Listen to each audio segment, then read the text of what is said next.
Hello बच्चों, let's see this question.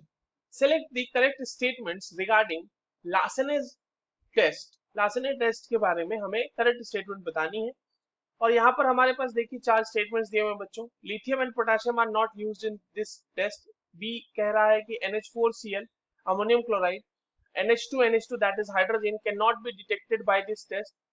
Option C कह रहा है कि urea acetamide can not give the test and option D says benzamide and azobenzene can give the test. चलिए इस question को solve करते हैं बच्चों. और सबसे पहले तो ये देखते हैं कि इस क्वेश्चन को सॉल्व करने के लिए हमारे पास कौन से की कॉन्सेप्ट की जानकारी होनी चाहिए. तो देखो ये जो सवाल है ये बेसिकली हमारे पास लार्सेने टेस्ट का सवाल है. ठीक है, और लार्सेने टेस्ट को यूज किस चीज के लिए किया जाता है बच्चों? इसको यूज किया जाता है for detection.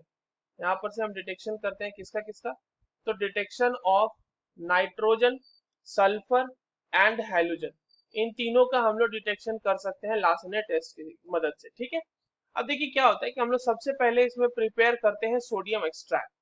Sodium extract prepare करने का हमारा क्या मकसद होता है कि जो भी हमारे पास नाइट्रोजन, सल्फर या हैलोजन है और वो अगर किसी भी ऑर्गेनिक कंपाउंड में दिया हुआ है बच्चों, तो वो कोवेलेंटली बॉन्डेड होगा. ठीक है, तो हम उसको सोडियम एक्सट्रैक्ट बना के वहां से उसको आयोनिक और मोर सॉलेबल कंपाउंड्स में चेंज करते हैं ताकि उनको बहुत ही सिंपल टेस्ट्स की मदद से हम उसको आइडेंटिफाई कर सकें. ठीक है, तो जैसे हमारे पास मान लीजिए कि कार्बन है किसी कंपाउंड में और नाइट्रोजन है, तो ये सोडियम के साथ मिलके क्या बना देंगे बच्चों? NaCN. सिमिलरली अगर आपके पास सोडियम है और सल्फर है तो ये बना देगा Na2S, सोडियम सल्फाइड बन जाएगा यहाँ से. अगर आपके पास हैलोजन है तो वो इसके साथ कंबाइन करके क्या बना देगा? NaX, सोडियम का हैलाइड बना देगा, मतलब उसका सॉल्ट बना देगा बेसिकली. अगर आपके पास लेट्स से कि नाइट्रोजन के साथ साथ कार्बन है, नाइट्रोजन है, सॉरी सोडियम के साथ साथ कार्बन है और नाइट्रोजन और सल्फर भी है, तो ये सारे आपस में मिलके NaSCN बना देंगे. ठीक है, तो इस तरह से ये सोडियम एक्सट्रैक्ट्स हमारे बनते हैं. तो इसमें हम और देखो इनका बाद में हम लोग जो है अलग अलग टेस्ट कराते हैं ताकि इनके जो प्रेजेंस है, जैसे नाइट्रोजन हो गया या सल्फर हो गया, उनके प्रेजेंस को हम लोग डिटेक्ट कर सके. तो हमने इसमें लिथियम और पोटेशियम तो यूज किया नहीं है, तो हमारा पहला स्टेटमेंट तो सही हो रहा है कि lithium and potassium are not used in this test. And lithium तो यूज करने का एक ये भी मकसद नहीं होता हमारे, ये भी मकसद होता है क्योंकि लिथियम के जो हमारे पास कंपाउंड्स होते हैं वो मोर और लेस कोवलेंट नेचर के होते हैं, तो हमें तो कोवलेंट से एक ज्यादा सॉलेबल आयोनिक कंपाउंड बनाना था ना, तो इसलिए लिथियम तो यूज नहीं ही करते.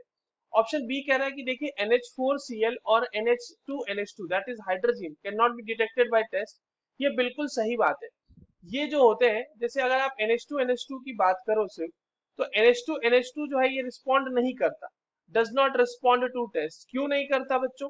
क्योंकि इसके पास कार्बन एटम नहीं है टू दिस टेस्ट. क्योंकि इसके पास कार्बन एटम नहीं है तो ये साइनाइड नहीं बना पाएगा यहाँ से, और नाइट्रोजन के डिटेक्शन के लिए साइनाइड का फॉर्मेशन होना जरूरी है.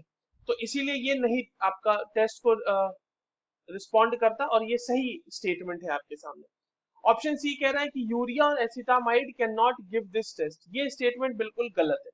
क्यों गलत है देखिए, अगर हम यूरिया की बात करें तो यूरिया हमारा क्या होता है? NH2C डबल बॉन्ड NH2, ये हो गया हमारा यूरिया. और एसिटामाइड की अगर हम बात करें तो वो भी क्या है? CH3C डबल बॉन्ड NH2, ये हो गया आपका एसिटामाइड, है ना, एसिटामाइड. अब इसके पास कार्बन भी है, नाइट्रोजन भी है. यूरिया के पास भी कार्बन भी और नाइट्रोजन भी है, तो ये क्यों रिस्पॉन्ड नहीं करेगा? ये बिल्कुल रिस्पॉन्ड करता है. तो ये तो आपका स्टेटमेंट गलत हो गया. डी कह रहा है कि benzamide azobenzene can give this test. देखिए बेंजामाइड तो इस टेस्ट को दे देगा. ठीक है, अगर आप डी की बात करें तो वहां पर बेंजामाइड जो है वो इस टेस्ट को तो दे सकता है क्योंकि इसके पास जो नाइट्रोजन भी है और कार्बन भी है. पर अगर आप बात करें, ये आपका था बेंजामाइड, अगर आप बात करें एजोबेंजीन की, तो एजोबेंजीन जो है वो इस टेस्ट को नहीं दे सकता क्योंकि ये जो है डिकम्पोज करके N2 गैस यहाँ पर से निकल जाती है.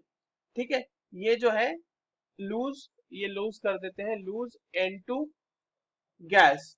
ठीक है, even at room temperature generally, या रूम टेम्परेचर से थोड़े से ज्यादा टेम्परेचर पे ये जो है N2 गैस को लूज कर देंगे. तो अगर ऐसा हो रहा है बच्चों तो हमारा तो पर्पस ही डिफीट हो गया ना, हमारे पास तो सोडियम एक्सट्रैक्ट ही नहीं बन पाएगा. और जब नहीं बन पाएगा तो हम उसका फर्दर टेस्ट नहीं कर पाएंगे, तो ये वाला स्टेटमेंट आपका गलत हो जाता है। So the correct statements for this given question will be option A and option B. I hope you understood this well. All the very best.